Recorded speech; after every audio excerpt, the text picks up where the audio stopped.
At the time that I'm recording this, the OSRS quest Beneath Cursed Sands has come out less than 24 hours ago. There are some pretty unforgiving and some pretty tricky parts of this quest, so I thought that I would make this video guide for anybody who's struggling with it or anybody who hasn't done it yet. You can start the quest by speaking to Jamila in Sophonim, and you'll need to have done Contact, you'll need level 62 Agility, you'll need 55 Firemaking, and 55 Crafting, and the prerequisite page recommends combat level 85, but honestly, because of how tough some of the bosses are in this, I'm going to recommend that your combat level be at least 100.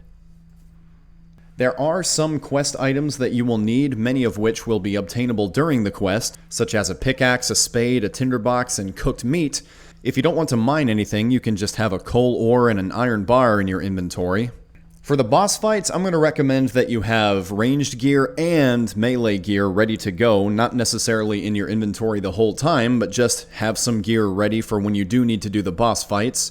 For the first boss, I'm going to recommend that you have a stamina potion because you're going to be kiting the boss. If you don't know what that is, then I will explain it to you when we get to that part.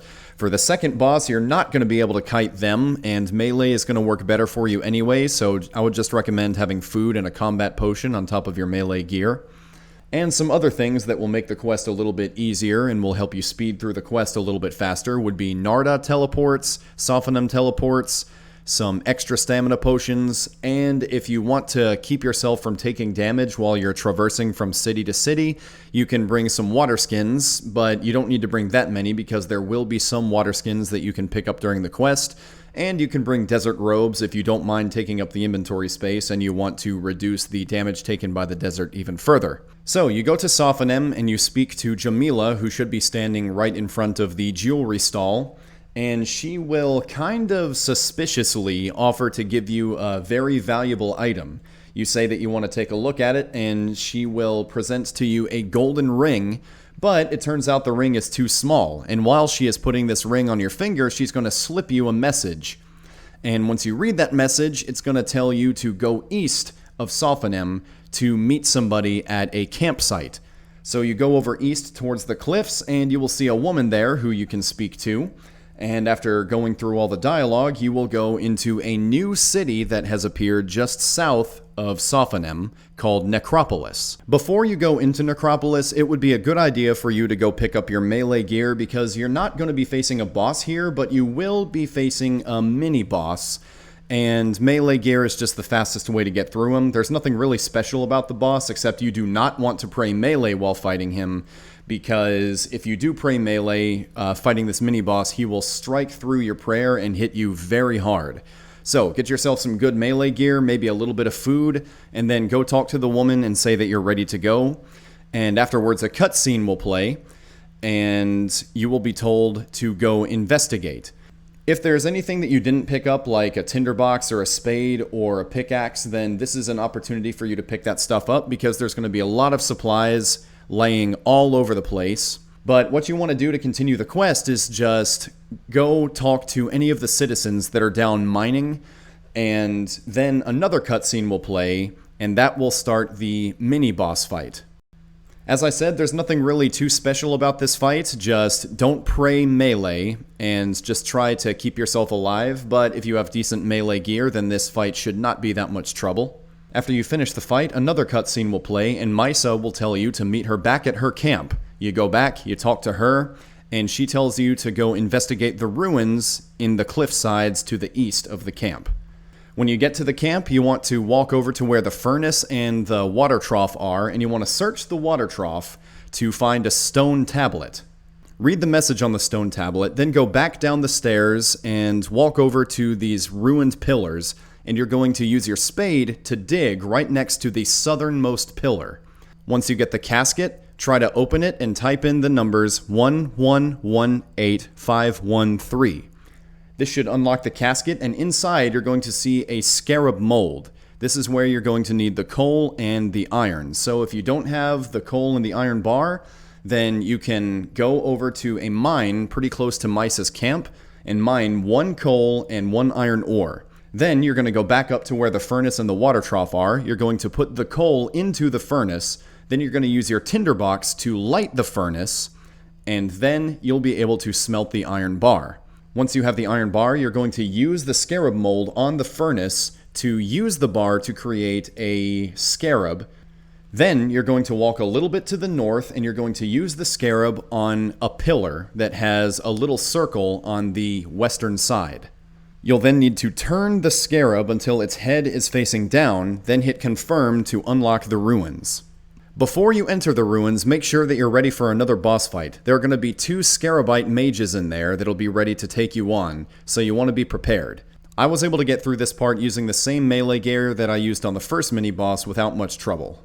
After you defeat them, you're going to go downstairs and find yourself in a room with 2 levers on the southwest and southeast side. What you need to do here is pull both of the levers within a short time period in order to unlock the door in the middle. After you pull the first lever, you're going to have a short amount of time to go over and pull the second one. In order to pull the second lever quickly enough, you're going to need to either dodge or tank the arrows that are going to be fired at you when you're running through the hallways. If you get hit by the arrows, you're going to be stunned temporarily, and you're going to take a significant amount of damage. So you can decide whether you want to just tank them or run through them based on your level of patience and your health level. When you enter the room with the 4 urns, you're going to need to solve a riddle. This riddle is going to be different for every player, but there are going to be some things that are the same. From the southwestern dispenser, you're going to take 4 plaques, each with a different creature on them. The creatures represent certain deities. The human is the deity of health, the crocodile is resourcefulness, the scarab is isolation, and the baboon is companionship. After you get these 4 plaques, read the inscription on the northwest wall to get your riddle. The objective is to put the 4 plaques in the correct order based on location, from north to south. Your version of the riddle is probably going to be different than mine, but I'm going to take you through the version of the riddle that I got so that you can use the same method to solve your own riddle. I can tell you that the sentences at the very top and the very bottom are not important at all, so just ignore those. Looking at all the other sentences, what we have to go on for these 4 creatures are the gifts that they receive, the order that they showed up in, and their locations. The locations are going to represent where we place their plaques in the urns. So those are the things that we need to figure out. What we need to do is read all of the riddle pieces, get all the information that we can, and then try to fill in the missing pieces. Let's start from the top. To the one that arrived first, he offered a carving. Okay, so we know that whichever one of these creatures arrived first, their gift was a carving. The one that was offered some linen came from just south of the god of isolation. Okay, so we learned a couple of things here.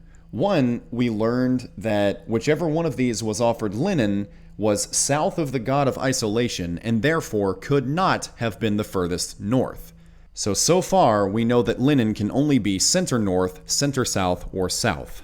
We've also learned that the god of isolation did not receive linen as a gift. So as of now, the only gifts that the god of isolation could have received are a carving, some wine, or a necklace. The goddess of resourcefulness arrived just before the god of health and was offered a necklace. Okay, so once again, we've learned a few things here. The goddess of resourcefulness arrived just before the god of health. So this means the goddess of resourcefulness could not have been last, and the god of health could not have been first.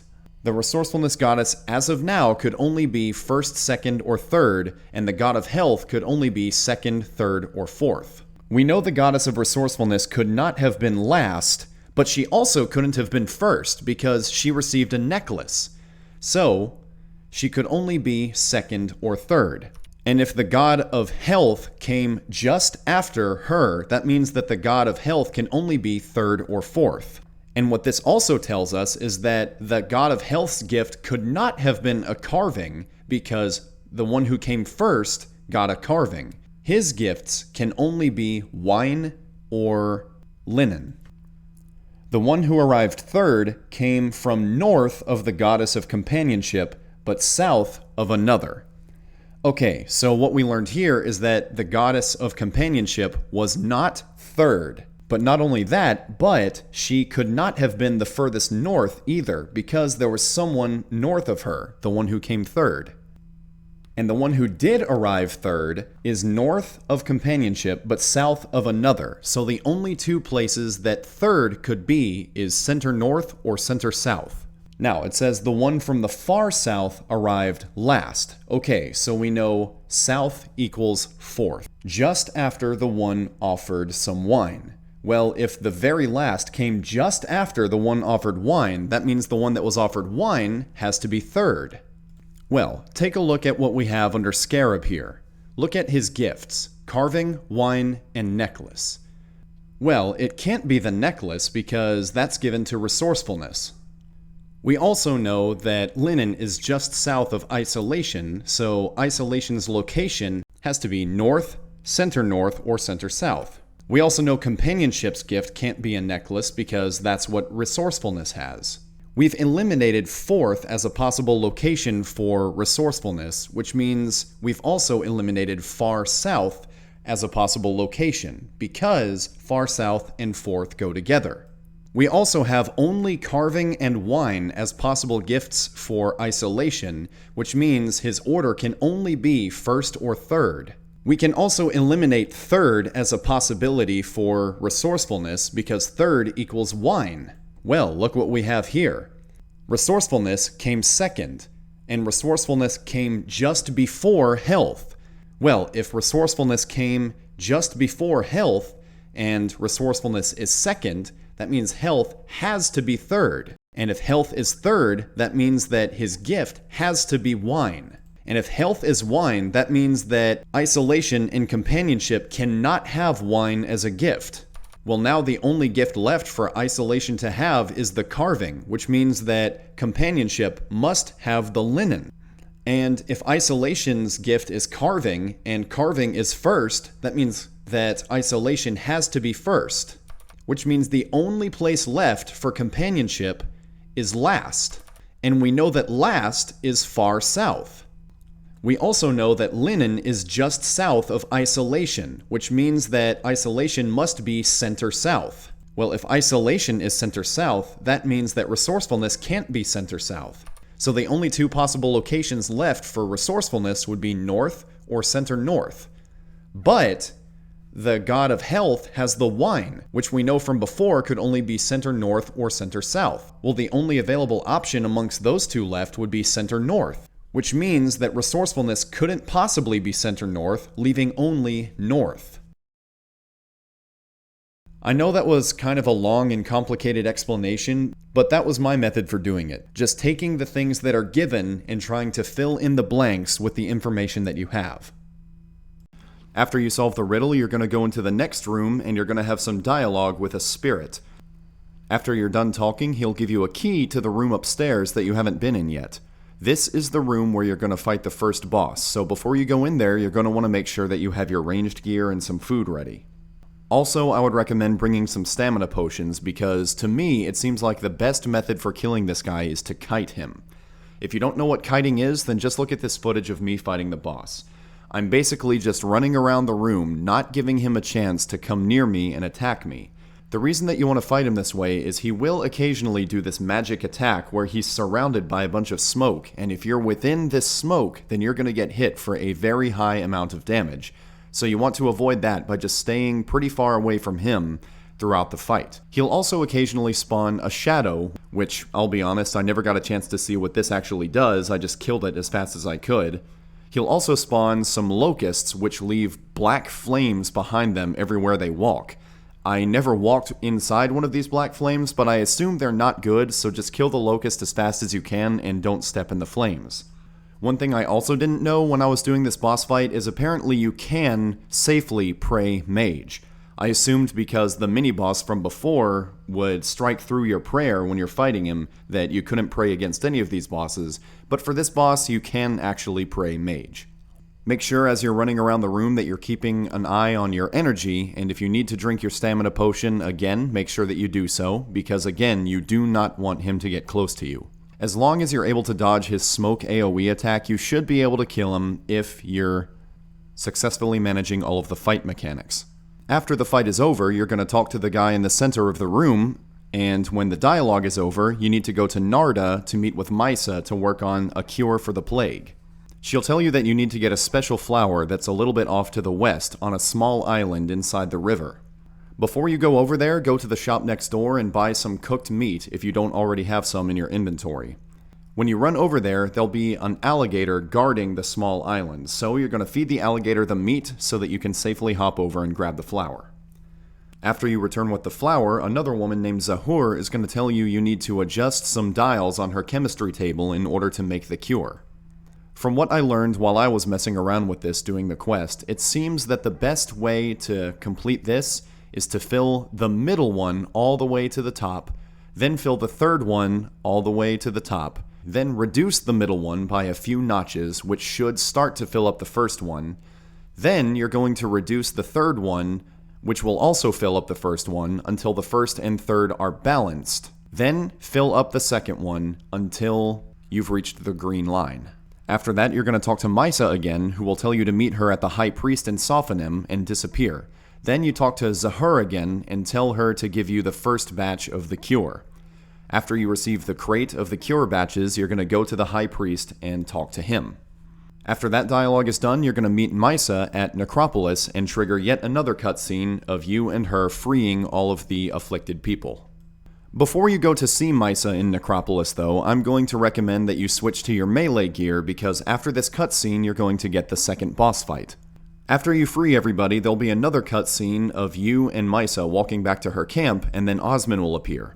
After some dialogue, the second boss fight will begin. The reason that melee is better for this second fight is that kiting will not work on this boss since the boss is able to run just like you are.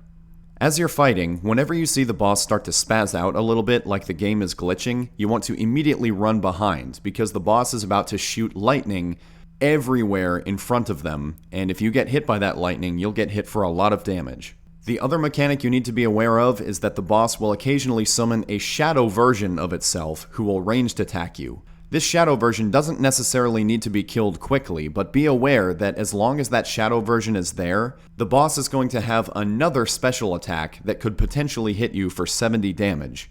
So when I did the fight, I just made a priority to kill the shadow version whenever it showed up.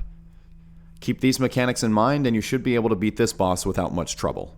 After that boss fight, you're going to go back to the High Priest's temple and talk to Misa again, which will trigger another cutscene prompting the end of the quest.